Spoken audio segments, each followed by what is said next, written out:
Hey guys, Jacob over here. So we've got something very important to talk about today, and that is Jabari Parker's future with the Milwaukee Bucks.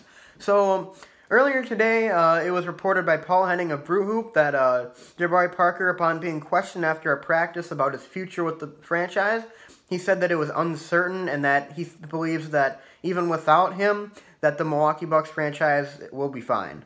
So that doesn't really seem very encouraging for people who want Jabari Parker to be re-signed by the Bucks.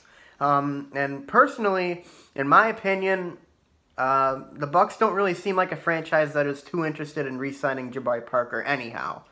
So, what to make of all of this? I honestly, I'm really on the border here. I don't know.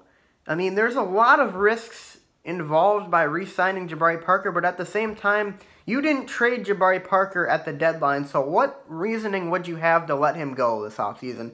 If the Bucks let Jabari Parker go this offseason, it would be a complete and utter mishandling of this entire situation. Because if the Bucks knew that Jabari Parker wasn't going to be a part of their plans for the future back at the trade deadline, then you have to deal him. If they did think that he was a part of the franchise's plans, then why isn't he starting right now? He's been back for 3 months. He deserves to start. He is one of the best scorers, pure scorers on the team and perhaps in the NBA. This is a guy who I believe, honestly, at his peak potential could score over 30 points a game. I'm being honest. I think his offensive game is amazing. He can do everything. He can pass the ball. He has great court vision. He has an excellent jump shot, a three-point shot. He can drive to the rim. He can dunk it home. He's really big. He's really athletic, really long. Like, this guy is the complete package. Honestly, I even think he's better than Giannis offensively because he has a jumper. But there are some downsides to his game, though. He's not a good defender for starts, and it feels like at times he gets into quarrels with his teammates and doesn't really seem to have the same chemistry. He can be a bit of a ball hog as well, but that's beside the point. The point here is that the Bucks didn't trade him at the deadline, and now they're not starting him for some reason. I really don't understand this. I mean, the Bucks acted at the deadline like a franchise that wanted to re-sign Jabari Parker in the offseason when the offseason starts. Now they're acting like a franchise that doesn't want to re-sign Jabari Parker.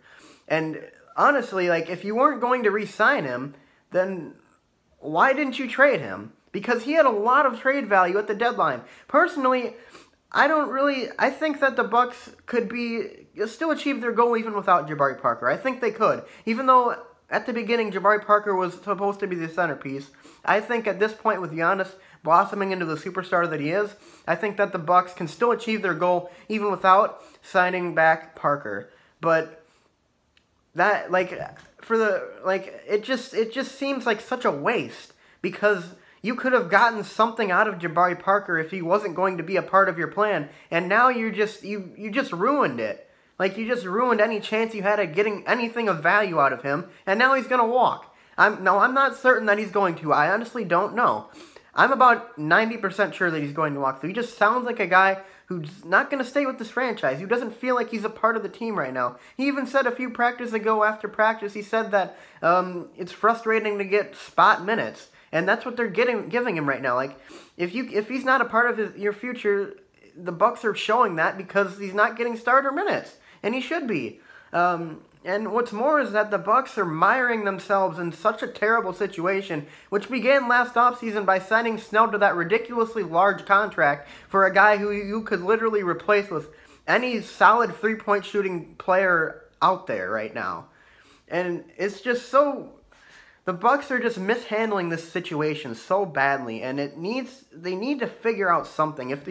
Honestly, at this point, I really think the Bucks need to re-sign Jabari Parker, because if you don't, you're not getting anything out of return of it. It's a complete waste, and you're setting your franchise back. Even though I think the Bucks can still attain their goal without Jabari Parker. I think that it's a very, very poor handling of the situation by the Bucks management if they actually let Jabari Parker go, because you're just not getting anything out of it. If he wasn't going to be a part of your franchise's future, then you needed to trade him at the deadline. They didn't trade him at the deadline, so now Jabari Parker is going to be, it's sounding like he's not going to be a part of the franchise's future, so now you're getting nothing out of it. The Bucks, next season, they need to figure something out. They need to figure out first of all, they need to hire a good coach. Second of all, they need to figure out what their plan is. If Jabari Parker's not in their plans, then okay, Jabari Parker's gone. I'm very frustrated that you didn't get anything out of him, but okay, he's not a part of the plan. So now you got to figure out a way to dump the terrible contracts of Snell, Henson, and Dellavedova to free up some cap space so you can actually go out and sign some freaking talent in the offseason, which is not going to happen this offseason. It's going to happen next offseason because we have no cap space right now. I'm just so frustrated by this whole thing. I'm honestly, and a lot of it is just the Bucks have been playing so bad. For everything that's happened, for all the drama around this franchise, the Bucks are just playing so bad right now. And it's just, on top of it, the management is really messing up the Jabari situation. And the Bucks just need to really hit the reset button this offseason. And they need to bring Giannis in and tell him, okay, this is how we think we're going to get there. This is how we believe we're going to get a championship. And he's got whatever they think, he's got to be on board with it, because he's the key. Giannis is the key. And you lose Giannis, everything's out the door. And if that happens, then, I mean, get ready for another 20, 30 years of Bucks mediocrity.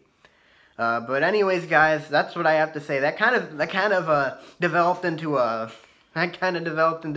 more of what I was expecting it to. I was more on the side of reporting just what happened, and now I just kind of went into a rant there. But the fact of the matter is, what I said is my opinion, and I'm pretty passionate about my view on things here. So, anyways, guys, thanks for watching.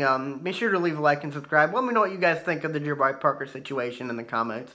Do you think the Bucks are mishandling this situation? Do you think that Jabari Parker should be re-signed this offseason, or do you think the franchise is better without him? Let me know in the comment section below. Follow me on Twitter at @oversports41512, and I'll see you guys next time.